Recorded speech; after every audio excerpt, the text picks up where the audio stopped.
We're back, and John is going to show off some painting techniques. We're also going to paint from our joint feelings. Yes. So that's exciting. So tell us, how do you like to paint? How do you start your process? Okay, so for this process, this kind of meditative painting process, we're going to start by because this could take a long time, like an inventory of our feelings, but it's like thinking about, well, how am I feeling right now? You know, am I happy? Am I sad? Am I anxious? You know, am I stressed? Am I mad? You know, am I really, really mad?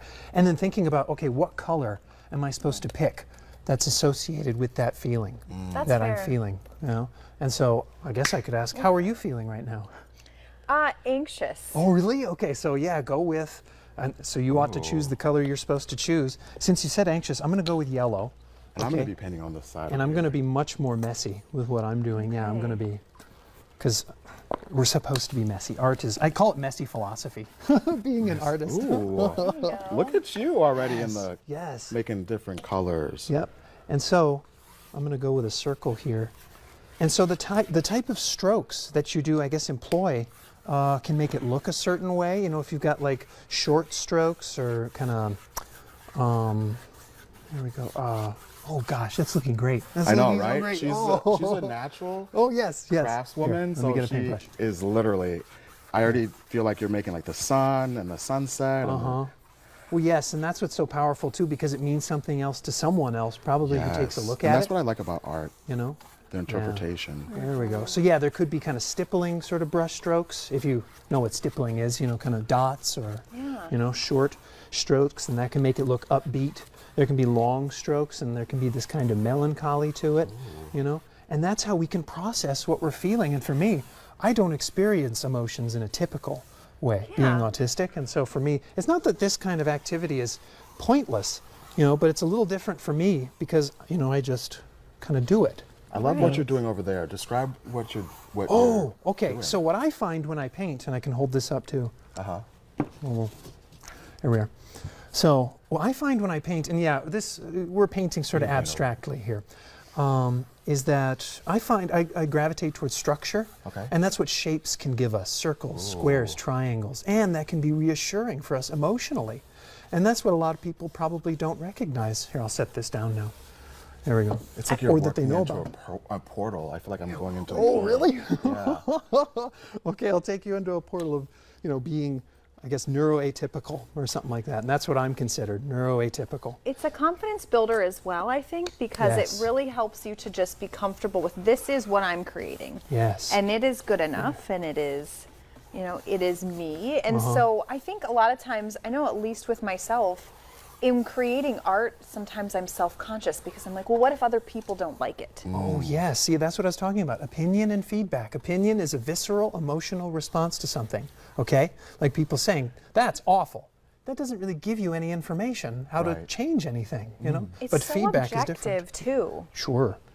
The opinion is that's the thing, is everybody's got a different opinion, and it's so objective. Sure, it can, John, did you hear about what happened to the Mona Lisa? I did. That was a crazy story. And I guess that totally, I had a discussion about that before coming here. And I guess some people just need that much attention, don't they? You know, it's kind of like, look at me instead of that. And I guess if that's what people need to do, I think that's one of, and I bring that up in classes. It's like, let's work on this. Again, be constructive, not destructive. Let's work together, not against each other. You know, let's make something, not destroy something. So with having people on the spectrum and different variations, how do you juxtapose their, you know, idea and then putting it to canvas? Sure, and so I do attempt to find out what level of support they need. You know, like for me, I'm considered a level 1. I don't need that much support, you know. But some individuals, you know, they're kind of not aware of what's going on, you know, but they can be. And that's what I meet them where they are, and it's kind of like, what are we supposed to be working on? Is that it? Okay, you know. And then I talk about, you know, it's like, well, what is it that inspires you? What's your favorite artist? I ask that, you know. And if they don't know, we look up an artist, we find out, you know. That's incredible. It really does speak to the value of art therapy. Oh, yes. I think of how people can kind of express things without saying them. Sometimes we have challenges with words, especially kids. It's very difficult for a kid to tell you how they're feeling. Sometimes it's a little easier for them to just show you through an activity. Exactly, exactly. And so that's what this sort of exercise does, provide people. And here I'm going to add one more color and then I'll hold this up. But yeah, it allows them to, I had said, process and integrate so much. You know, and we're talking about how mental illness is so prevalent nowadays, but so is mental wellness. Yes. You know, and it can It's be, true. and we got to focus on that. And There's so, a good yeah. organization called NAMI. and Oh, it's yes. the National Alliance of Mental Institute, Yep. I believe, and they Love help that. tremendously with mental health issues and advocacy. So Yes. if you have someone that you love that is facing mental health issues, check out NAMI.org. Yes, do that. You know, and there's so many more here in town too. And I've worked with them, so many agencies, so many organizations, so many people, you know, who are so patient, you know, and so caring How and can make people themselves so take available. your class? I know Yes. that you do teach, so how do people reach out to you? Yes, and so I teach, oh gosh, at a variety of different places. Moorhead Community Education, sort of Moorhead Public Schools, Plains Art Museum, that's the Dream Farm privately. I instruct privately Oh, interesting. as well if individuals need more kind of one-on-one. You know, I do that. Here, let me get this. Ooh. That sounds great if someone has a child maybe, or they, you know, if you just need time for yourself to just take a break and Yeah. paint something and just feel empowered. I absolutely love that. Yes. Should we show them your masterpiece? Yeah, do that.